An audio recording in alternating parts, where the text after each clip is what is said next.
Okay, let's talk a little bit about psychology and mindset. And this is very, very, very important. And I don't think a lot of people realize the impact that psychology has in trading. And I think the same can be said about a lot of things in life, but trading in particular. Now, trading doesn't have to be hard, and there's things that we can do to make our lives a heck of a lot easier. Adhering to a set of rules is probably the easiest way to get there. And a lot of people fool themselves when they break their rules. They think, oh, you know what, just this one time I'm going to hold on to this a little bit longer than I normally would. I'm going to do this, I'm going to do that. And they're violating their rules. And the reason why that's a bad thing is because if that trade then works out for you, well, the market just taught you a very, very bad lesson, because I guarantee that you'll do it again. And one of these days you will get hammered by it. So it's very, very important when you have a set of rules, a defined set of rules you're trading by, you stick to them as much as you possibly can. And if trading is consistently difficult, the first thing you need to do is look internally first. There's a book I read a number of years ago called Willpower Doesn't Work. And basically in this book, the author is saying that willpower is nothing more than a fad that is eventually going to fail. Willpower will always, always fail, is what he's saying. So instead of trying to lean on something that's virtually guaranteed to fail at some point, he suggests creating an environment that supports your goals. At the end of the day, we're all human. And humans are relatively simple creatures. And we're all subject to the same emotional swings and psychological traps, no matter who we are. Whether these come from our childhood, different issues we have in our childhood, or school, growing up, relationships, whatever. We all carry around some of this excess baggage, and we all have room for improvement. And you can change this. You can change your approach and the way you deal with things, but it's work. And it will take some time, but it's worth doing. Again, I'm talking about the context of trading, but this applies to all areas of your life. So here's this psychology diagram we saw before, psychology of the markets.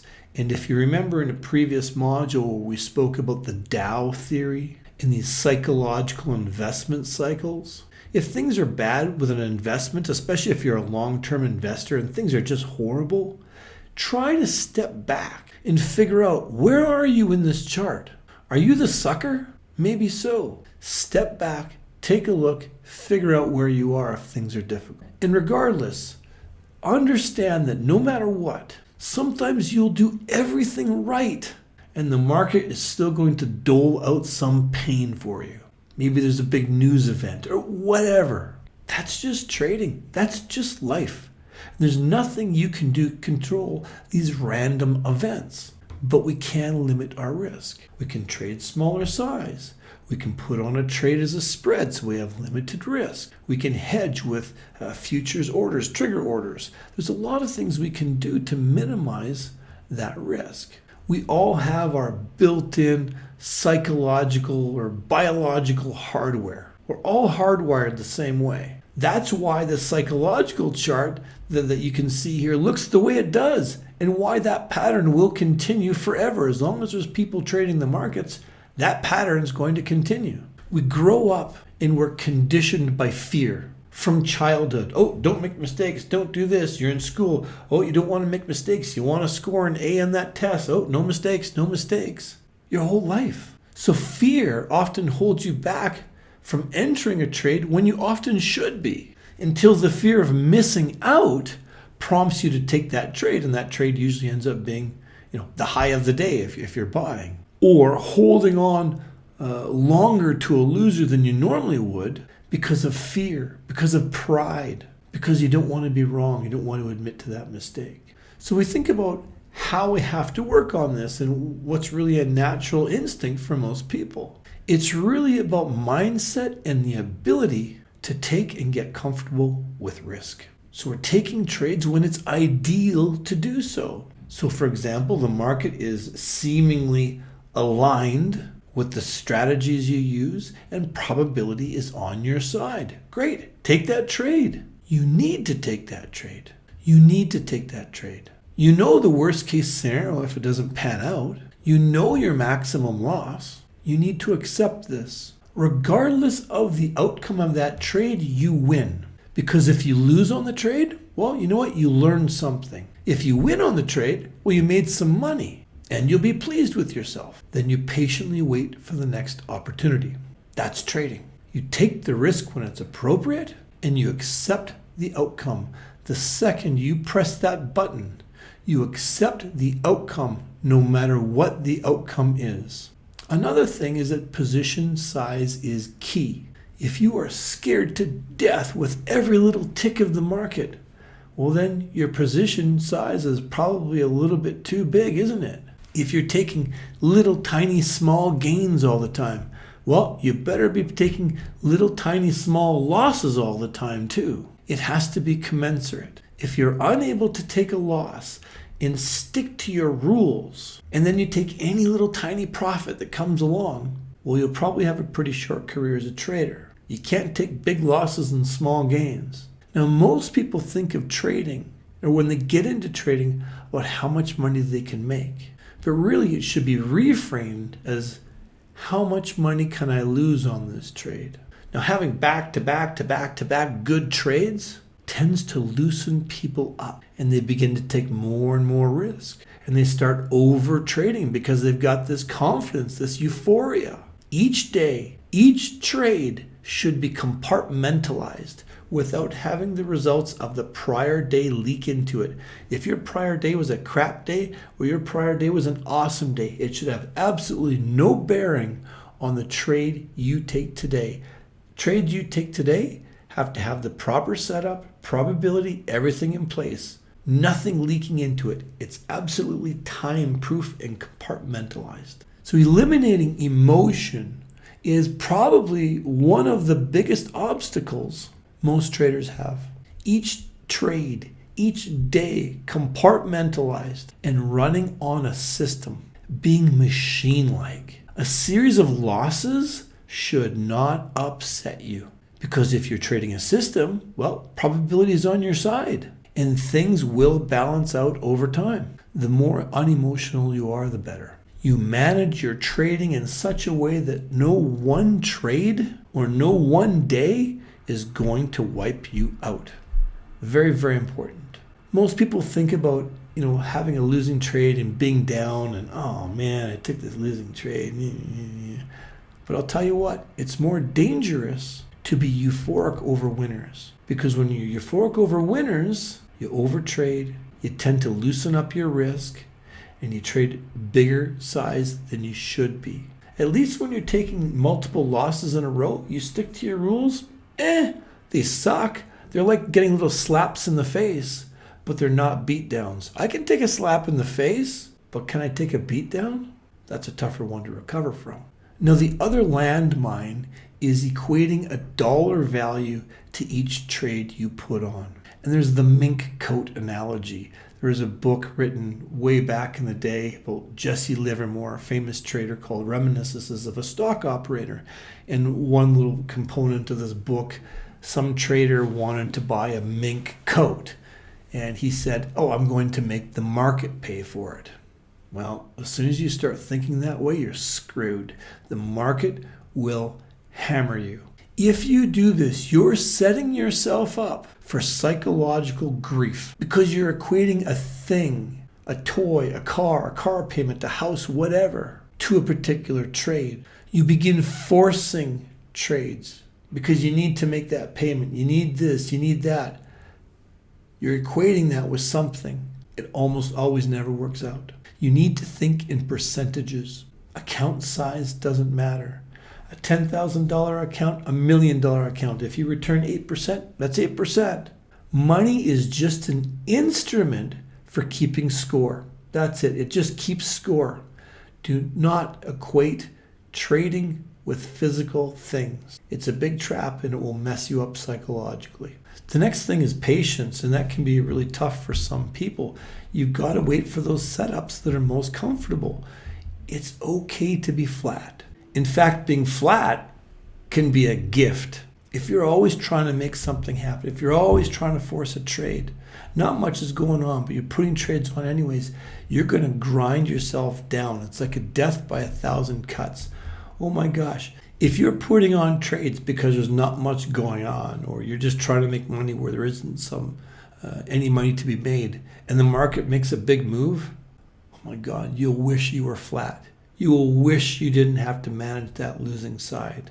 Being flat, again, it can be a wonderful gift. It allows you to sit back, let everybody else go through the pain, and then we'll come in and we'll take our trades with a much, much higher probability of success. I'm also a big fan of scaling in and scaling out. So let's just say the market hasn't been doing much for a month or two, and you're like, oh man, I want to start making a little money. Okay, that's fine. But what we're going to do is we're going to trade at very, very small size, maybe a tenth of what we would normally do. And we'll look at maybe scaling in case the market does tend to move against us. Fine, I've got no problem doing that. I've got no problem scaling out of winning positions either. I think it's a great thing to do. It allows you to not just, take that first little profit when you see it. It allows you to let some of your position really run if it's a winner. And that's fantastic. So I'm a big fan of scaling in and out. And then there's risk and there's size. And those are not mutually exclusive. You can trade as big as you want. Just don't violate your risk side. The bigger the size, it barely takes a hiccup in the market to trigger your stop losses. It has to be commensurate. So here's the top 5 things that contribute to an account being absolutely decimated. Number 1 is no plan. You have to have a plan. You can't just trade willy-nilly. Oh, I'm going to do this, I'm going to do that, I'll buy this, I'll sell that. You may as well just not trade. Do something else. You have to have a plan, and you have to have your rules in place. Second thing is no money management plan. So if you say, look, every single trade I put on, the maximum theoretical loss of that trade can equal no more than 2% of my entire account. Great. Stick to that rule. It's extremely important. Money management plan is very, very important. The third thing is emotional swings. We all get them. We all have them. Maybe you're going through a divorce. Maybe you're euphoric because the last 3-4 days you've been making great trades. Be very, very careful. Watch out for those emotional swings. And if you're on a high or a low swing, maybe scale your trading down a little bit. Or don't trade at all if you're feeling really crappy. Hey, it's life. We all go through things. Let's not compound it by doing stupid trades just because we're emotionally impaired. Not sticking to your stop loss rules is the fourth one. This is very, very important. And I realize, hey, sometimes it's a little tough. You're trading crypto 24/7. You wake up in the morning, it's blown through, where you normally would have gotten out. Fine. What the hell can you do? All we can do at that point is manage it the best we can. But where we can, we stick to our stop losses. And where we can, we'll put in stop loss orders. And the last thing is not reviewing your trades and your performance. Now, a lot of people swear by keeping a trading journal. I've tried a few times in my life. I never did. Doesn't work for me. But I remember every single lesson the market taught me, trust me, because every single lesson cost me money. And I remember them. Not everybody does. But here's a good thing about a trading journal. Let's say every time you put on a directional butterfly trade, for example, you just can't seem to win on it. Or maybe every time you trade on expiry day, option expiry day, you just can't seem to work. Or maybe every Friday, whatever. That's good to know. Because if you can identify those times or trades or strategies where things don't work out, well, stop doing it. Stop doing it or scale way back and focus on the things that you're good at or you seem to do well at. It just makes your life easier. So you just need to figure out which one of those 5 things you need to improve. So some final thoughts here. Knowledge is necessary, but it's not the most important factor. Typically, mindset and emotions are. And they're usually the difference between success and failure. And it's also the hardest thing to change, and the thing that you're going to be most resistant to changing. Unfortunately, you're a human, you're going to resist that change. So what can you do? Controlling your outlook to uncertainty will alleviate most of the problems you have as a trader. Again, you can equate this to a lot of things in life, but trading specifically. It's about understanding your relationship between uncertainty and fear. Look, uncertainty is the norm. It's the rule. It is the constant state of the market. The markets are mostly random. They're constantly uncertain. You better get used to it. The markets don't care about you. They don't care about your order. They don't care about your individual little trades. There's two ways to think about uncertainty. You can focus on the fear of it or on the risk of it. If you focus on the fear of it, well, guess what? Your mind is going to find constant fearful scenarios and fearful solutions. Fear of uncertainty will often result in impulse trading and complete abandonment of whatever your plan is. So the great thing about sticking to a plan is it allows you to challenge that fear. You're challenging that fear of uncertainty, and that can be uncomfortable. But over time, it'll start to transform. That fear will transform, and you'll build courage, impartiality, discipline, and trust in your system. Successful traders don't get focused on taking losses and making mistakes. Rather, they focus on probabilities. They strive to be machine-like and impartial. They're not scared or fearful of uncertainty, but look at the risk that uncertainty presents. Now, this is something that's developed over time. It'll eventually become a discipline and a habit. And this is actually what builds trader intuition. Because if you think about it, all that experience, all that time, all that decision making has been coming from focusing on probabilities versus focusing on fear. Dr. Wayne Dyer had a really good quote, and he took the typical quote which said, "I'll believe it when I see it." Most people think that way. "Oh, I'll believe it when I see it." But he flipped it around and he said, "I'll see it when I believe it." Whatever your current mindset is, that's what you're going to see. That's what you will continually see. And that's what your mind will find solutions for. So the most successful traders I know have a few things going for them. Number one, knowledge. Yeah, it's very important. A good knowledge base and a sound set of rules to abide by that they stick to. Then there's the psychological and mindset elements that I've just been talking about. And remember, this is constant work and improvement. You're not going to reach a time in your life where you're going to say, "Oh, wow, you know what? I'm the absolute epitome of a perfect psychological specimen, a true master of my feelings and emotions." I mean, we're not Jedis. We're always in evolution, and that's a good thing. We're always a work in progress. And finally, just as important, a mentor or a community to lean on. Trading can be a very lonely road sometimes. And it's often very easy to get sucked into these, emotional black holes. Having a mentor is absolutely what changed everything for me. If you don't have a specific mentor or mentors, then belonging to a community is extremely helpful. For more than 10 years, I was on a Skype call every single trading day with, 6, 7, 8 other guys. Each of us had our own opinions, our strengths, our weaknesses. We're all watching different things, but we supported each other. We gave feedback to each other. I wouldn't be half the trader I am today if it wasn't for that community and all those years of having those supporting voices behind me.